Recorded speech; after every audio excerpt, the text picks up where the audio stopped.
जय श्री कृष्ण दोस्तों।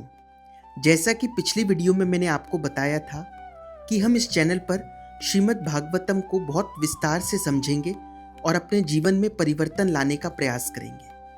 तो आज की वीडियो में हम भागवत जी में प्रवेश कर रहे हैं। भागवत जी में सबसे पहले श्रीमद् भागवत महात्म्य का वर्णन है, यानी भागवत का महत्व बताया गया है। तो आइए दोस्तों सुनते हैं महात्म्य के पहले अध्याय को। पहले अध्याय के पहले श्लोक में श्री कृष्ण को नमस्कार करते हुए कहा गया है कि सच्चिदानंद रूपाय विश्वोत्पत्त्यादि हेतवे तापत्रय विनाशाय श्री कृष्णाय वयम नमः। बहुत सुंदर श्लोक है, यानी जिनका स्वरूप सतचित आनंद है। सच्चिदानंद को अगर हम पढ़ेंगे तो सतचित आनंद, सत यानी सदा, चित यानी चेतना और परम आनंद है, जो समस्त संसार की उत्पत्ति, पालन और विनाश के कारण है, जो तीनों प्रकार के दुख यानी आध्यात्मिक दुख यानी शरीर के दुख, दूसरा दुख आदि भौतिक जो हमें अन्य वस्तुओं से मिलने वाला दुख होता है, और आदि दैविक दुख यानी प्राकृतिक आपदा जैसे भूकंप वगैरह आना, उनका नाश करते हैं। ऐसे भगवान श्री कृष्ण को हम नमस्कार करते हैं। एक बार महान ऋषि शौनक जी ने नैमिषारण्य क्षेत्र में विराजमान सूत जी को नमस्कार करके उनसे पूछा कि भक्ति, ज्ञान और वैराग्य से प्राप्त होने वाले महान विवेक की वृद्धि कैसे होती है, और वैष्णव लोग किस तरह इस मोह माया से पीछा छुड़ाते हैं। इस घोर कलिकाल में जीव प्राय आसुरी स्वभाव के हो गए हैं। इन जीवों को शुद्ध करने का सर्वश्रेष्ठ उपाय क्या है?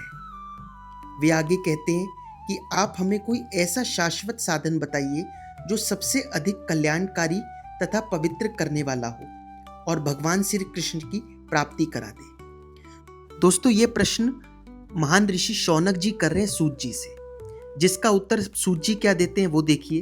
वो कहते हैं, श्रीमद् भागवत मन की शुद्धि के लिए सबसे बढ़िया साधन है। इससे जन्म मृत्यु के भय का नाश हो जाता है।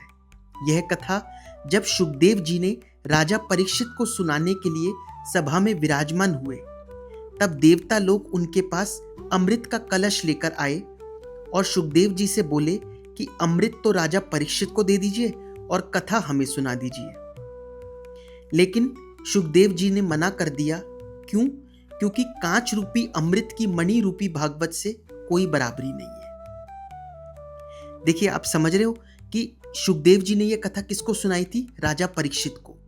उसके बाद शुकदेव जी ने यह कथा सूत जी को सुनाई, और अब सूत जी किसको सुना रहे हैं? शौनक जी को, है ना। महान ऋषि शौनक जी को सुना रहे हैं सूत जी। ठीक है, अगर फिर भी आपको कोई कंफ्यूजन हो आप कमेंट सेक्शन में पूछ सकते हो। ठीक है, वैसे आप जैसे जैसे हम भागवत में आगे बढ़ेंगे तो आपको ये सब चीजें क्लियर होने लगेंगी। अब सूत जी सुनाना शुरू करते हैं। एक दिन विशालापुरी में 4 ऋषि सत्संग के लिए आए, जहां उन्होंने नारद जी को देखा। ठीक है, नारद जी को, और पूछा, आपका चेहरा इतना उदास क्यों है? नारद जी ने उत्तर दिया कि मैं सर्वोत्तम लोक समझकर पृथ्वी पर आया था, लेकिन अधर्म ने तो इसे पीड़ित कर रखा है। चारों तरफ पाखंड है, कहीं भी शांति नहीं मिली। ऐसे ही हालत देखते हुए जब मैं यमुना तट पर पहुंचा, वहां बड़ा आश्चर्य हुआ। वहां एक स्त्री उदास मन से बैठी हुई थी। उसके पास 2 वृद्ध पुरुष अचेत अवस्था में पड़े जोर जोर से सांसें ले रहे थे। वह स्त्री कभी उन्हें चेत कराने का प्रयत्न करती और कभी रोने लगती।